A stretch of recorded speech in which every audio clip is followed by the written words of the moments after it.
All right, welcome to another episode from the Chart Reader. So I'm going to do a quick video on two tickers here. I want to look at DJT and MULN on this one. So couple things I want to say on both. I think I expected a little more on both, and I think it's a little funny to say that on MULN because MULN's actually done a very good move, right?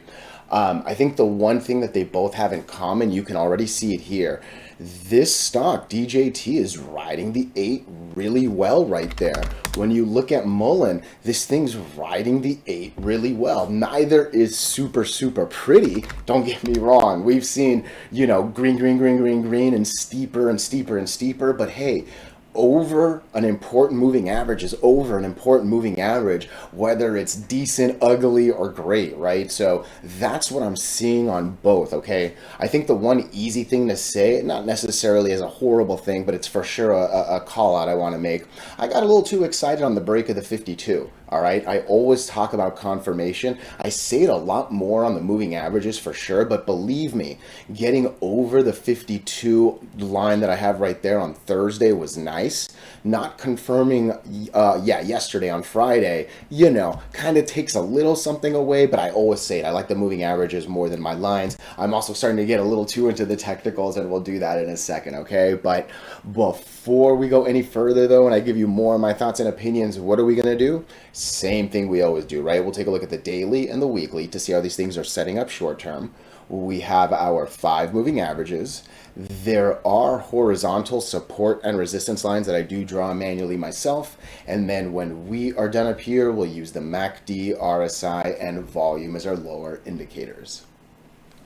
Hey, really quickly, if you can please subscribe to this channel, share this video online with your friends, comment good or bad if you disagree. Look, anything you can do helps so much with these YouTube algorithms, but for real, just being here and giving me your time is super appreciated. All right, so let's get into DJT. And look, I kind of said a lot of it in the beginning of the video, but right now I am seeing some really important things that generally get me excited. Right now I've seen very nicer versions of everything I'm about to tell you, but nonetheless, good is good, right? First and foremost, DJT is actually over all 5 moving averages, and it has been for quite some time now. The one issue with all of it is there's very little confirmation. Right? This 29th candle is what got us over all 5, right? 1, 2, 3, 4, 5. We haven't seen that back-to-back good green that makes me say confirmation, right? I also started the video with it and I said, look, this Thursday one looked really big because it came off an interesting doji that was on the 8 moving average. Nonetheless, doji to big candle doesn't count. It never does, whether it's this way or the other way, right? Like this to this doesn't count. So obviously that to that doesn't count, right? So DJT living over all 5 moving averages, riding the 8 moving average like a champion, but literally since this first break of the 8 back on the, what day is this, the 18th of April, good candle doji don't count, good candle doji don't count, dun. There has literally been no confirmation that whole time, you know what I mean? So it's an interesting 1, 2, 3, right? I'm glad we're over the 8 and the 20, 1 good. I'm glad we're over all 5, that's 2 good. I wish we could confirm something. That's that 1, 2, 3 right there, okay? I think this RSI is catching my eye just a little bit because you can clearly see that we do have that red over green. I'm going to quickly say, you know what, Friday, I'll say it every single day, every single week. I assume Friday's a loser day. I assume most people aren't trading on Friday. They're taking the early weekend, this, that, and those, right? So Monday should be a little more important. Monday, I'm basically looking for one of 2 things on Monday, okay? I don't even want to talk about the 52 line. I think I need to get over this 54.25. I think that's really what I'm going to, oh wow, look at that. If you look, it's actually a little closer to 54.40 is actually the better number. So if we can close, dang, that's almost a 5% move. I think that's what I need though. I'm gonna stick with that. Yeah, I don't want just this 52. I really want to close over $54.40. All right, that's actually going to be the magic number for Monday.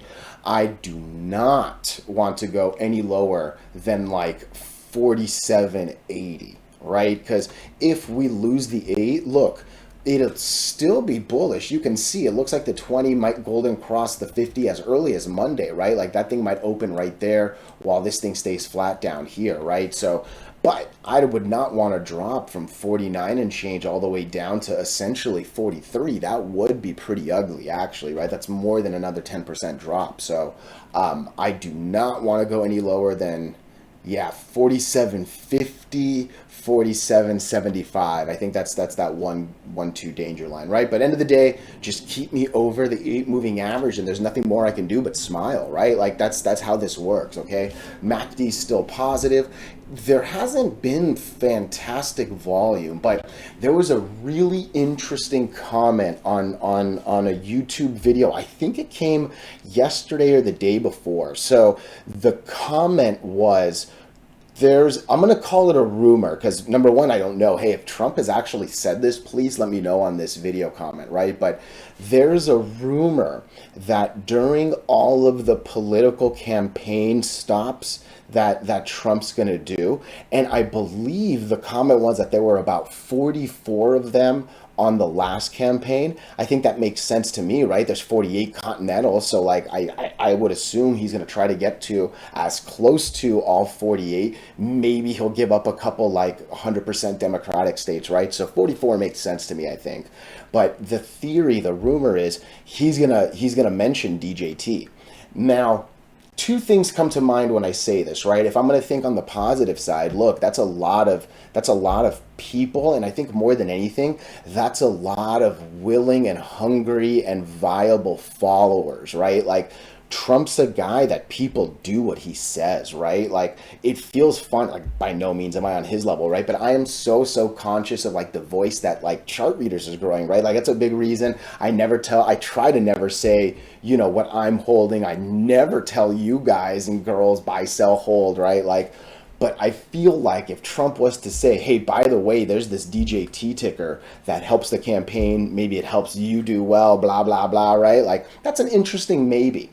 Truth be told, this is the other side of the coin. Look, I don't know if that's illegal or not, right? Like there are a lot of real tight rules with you know, but again, I don't know, maybe that is just marketing and stuff, right? Like I'm not trying to like pretend I know. I am for sure not a lawyer. I for sure don't read the SEC rules and blah, blah, blah, right? But it's an interesting thought that a guy goes around to all the states and basically says, hey, look at these 3 letters. And, you know, I think the comment actually was that he's going to have people there, like teach them how to like set up an account and actually how to teach them how to blah, blah, blah, right? Like it's an interesting thought. Hey, listen to me. Whatever brings the volume makes me happy, right? Like whatever will take out this 50-day volume line makes me happy, right? Like we need over 8 million shares, right? We need 10 million plus, right, for this thing to really do anything. So there's a lot of green, red between down here and here. And look, I haven't even talked about that 61 line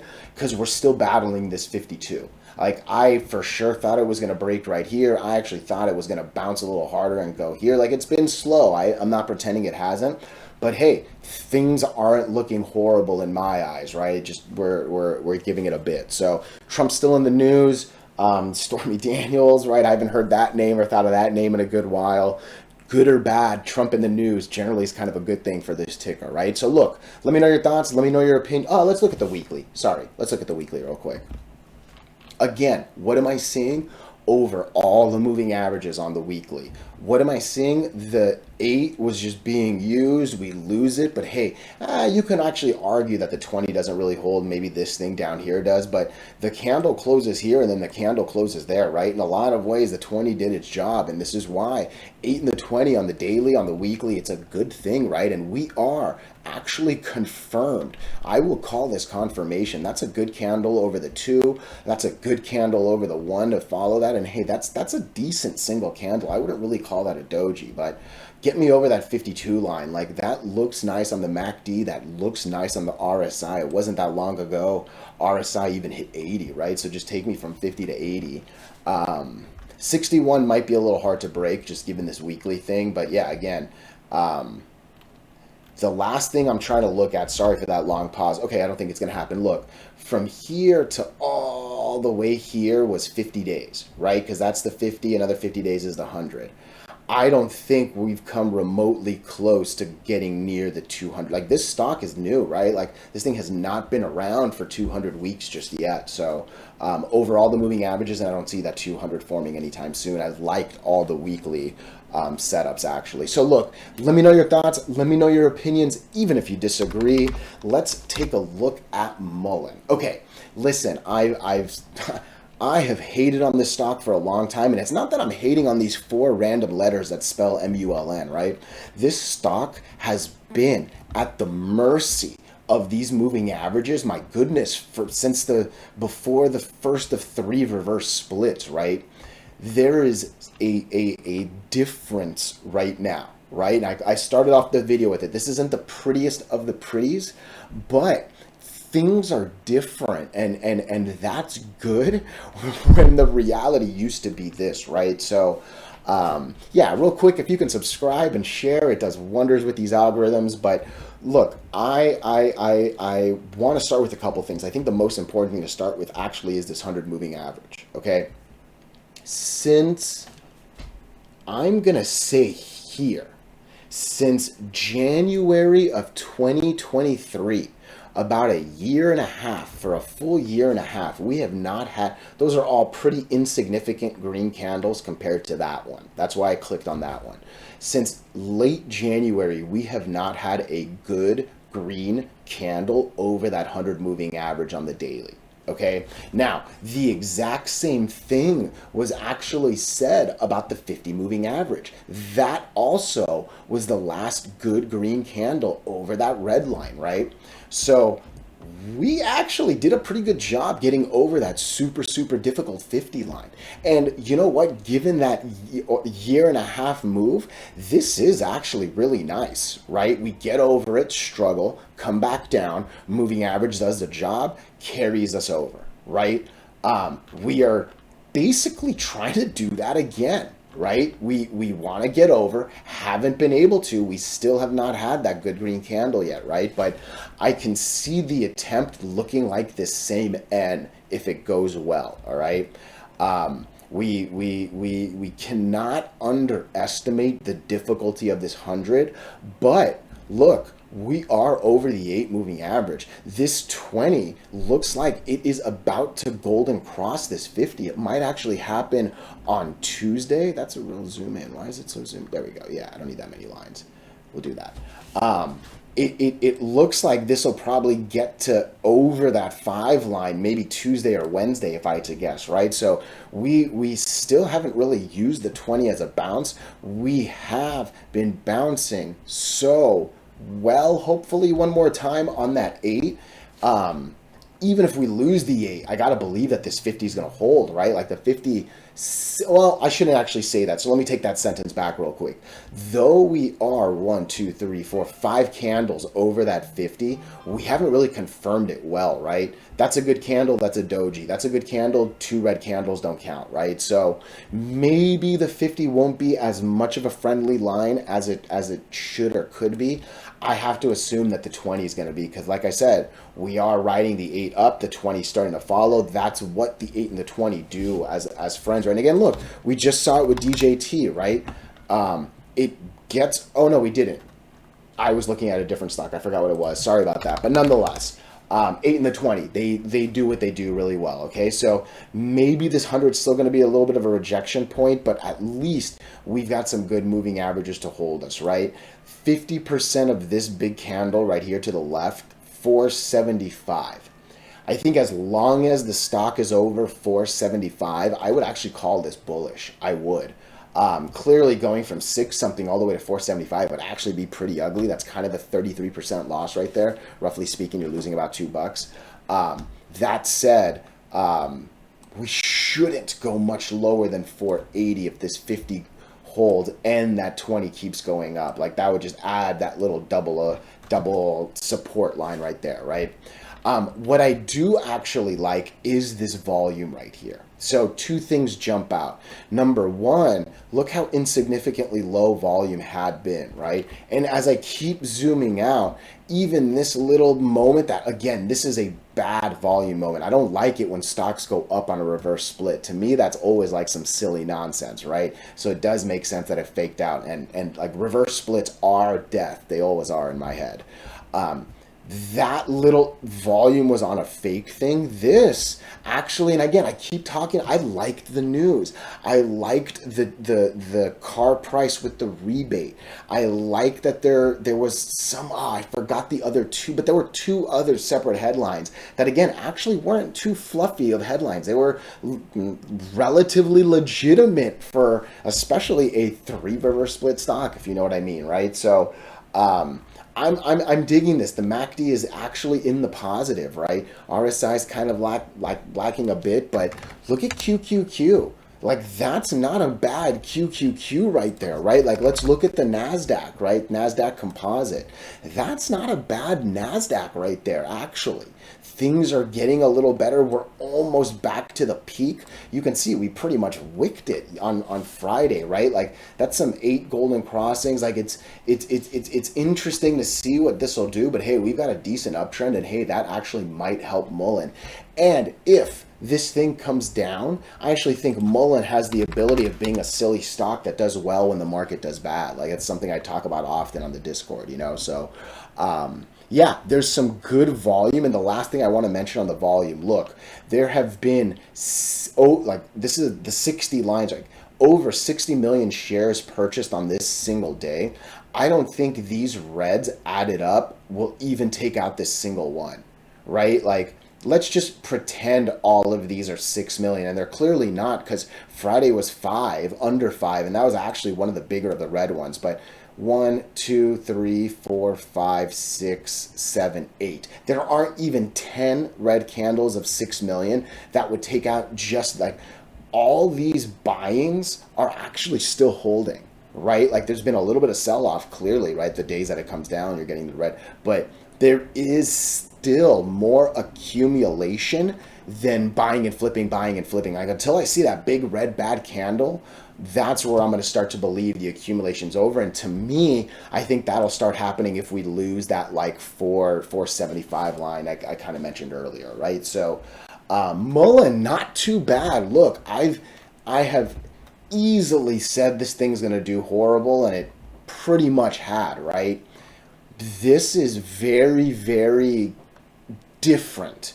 It needs a little bit more. It needs a little bit of confirmation. But hey, just taking out that 50 was big. Trying to take out the 100 is huge. And yeah, I would actually still be okay with it coming down, resetting some stuff, come down to like a 50-40 RSI, and then super rip up, right? Like that's a very real thing that could take out a very difficult line. You know what I mean? So, yeah, I think 7 is pretty much going to be that magic number, because 687 is my resistance line. It looks like this thing's going to keep coming down over the coming days, right? So if MULN can break into 7, I think we'll start thinking 8 really quickly, and you can see big, big things would happen if we broke 8, right? So I don't think it's worth thinking more than 8 right now, but again, that's actually a very, very nice move from this 6 that we're at right now. All right. So let me know your thoughts. Let me know your, I did the same thing. Let's look at the weekly really quickly. Oh man, look at this weekly. I'm glad I looked at it. I got to zoom in real quick. Okay. So we're still under the 20 moving average on the weekly, but it is pretty much lining up with that right there. Right. So, zooming out, zooming out, zooming out. Okay. We made an attempt on it this is the same January 23 moment. So that same daily chart that we saw of these two difficult lines, right, from that early January, it's pretty much coming up again right here on the weekly, right? So hey, we did it on the daily. Can we do it on the weekly? Because look at that. That's a super low RSI. That's a MACD that's green on top. The number is a lot bigger than I expected it to be. It's actually a negative 100 something. But, you know, this thing wasn't super, super negative. MACD was negative 6K not that long ago, about a year ago, right? So Even coming into the middle of last year, it was negative 1 point something, and then only a couple months ago it was negative 200, right? So it's clawing its way close to that zero. So 7, I think breaking 7 is the magic number on Mullen. All right, let me know your thoughts. Let me know your opinions, even if you disagree. Hey, I appreciate you so much.